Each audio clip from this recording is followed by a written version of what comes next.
Oh, I've been away from the yellow sun for too long. The red sun is weakening my powers of review.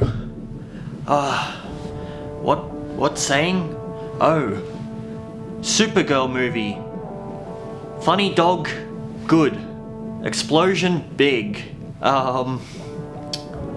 Story, interesting. 1, 2, 3, 4, 5, 6, 7, 8? 8 thumb up out of 10. Not as good as Zack Snyder Justice League. That's right, this week I watched the 2026 comic book film Supergirl, directed by Craig Gillespie, starring Millie Alcock as Supergirl herself, Eve Ridley as Ruthie, Matthias Schoenaerts as Krem of the Yellow Hills, and Jason Momoa as Lobo, in which a reluctant Supergirl helps the orphaned Ruthie in an intergalactic quest for revenge against the murderous trafficker Krem. As the second cinematic entry into James Gunn's new DC universe, this film unfortunately fails to live up to the standards set by last year's Superman. Had this come out a decade prior, it may have seemed more original or unique, but at this point in time, after nearly 20 years of various cinematic universes, this film just ends up as another brick in the wall. The plot itself, despite specifically adapting the events of 2022 comic book Woman of Tomorrow, is incredibly uninspired and almost boring at times, just hitting all the expected beats and failing to elicit any emotions from me other than apathy. It's a stock standard revenge story that does very little to subvert its structure, which follows one of the least interesting or engaging characters of Ruthie almost the whole time, who lacks the nuance required to be such a prominent character and is more of a glorified plot device. While I have nothing against the actress Eve Ridley, who does a perfectly suitable job playing Ruthie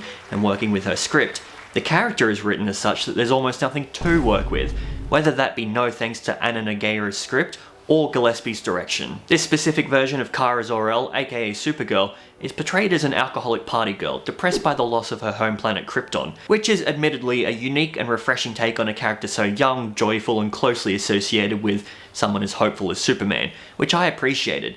And Millie Alcock basically carries the movie on her back with this performance, which comes as no surprise due to her past work, but I wish she was given a bit more to do, other than get incapacitated or fight someone every 20 minutes, and was given more of a chance to actually act as this specific version of the character. The film seems really unsure of what it actually wants to be, and ends up pretty tonally inconsistent.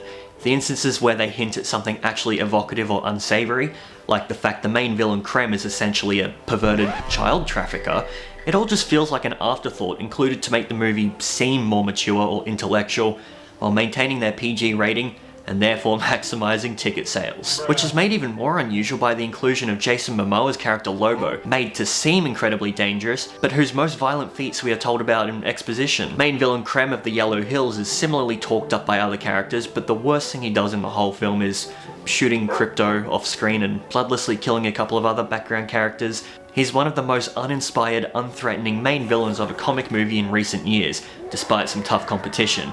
And much like the rest of this movie's design language, his look just feels derivative of a dozen other sci-fi movies. The only thing about him that took me slightly by surprise is the actually pretty funny body language and eccentricities that actor Matthias Schoenaerts gives him, but those still feel like reheated leftovers from other popular characters. The visuals of the film don't even feel worth mentioning at this point, as they just fall into the same muddy, brown, obvious green screen category as most recent big franchise films, where none of the characters look like they're in a real space together, and everything is framed in the middle for vertical screens.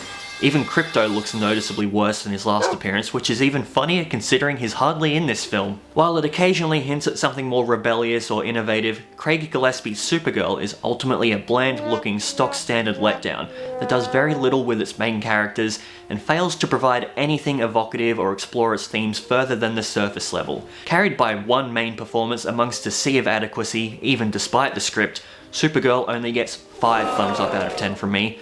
A very rough sophomore entry for yet another attempt at a cinematic universe. That's a wrap, so thanks for watching.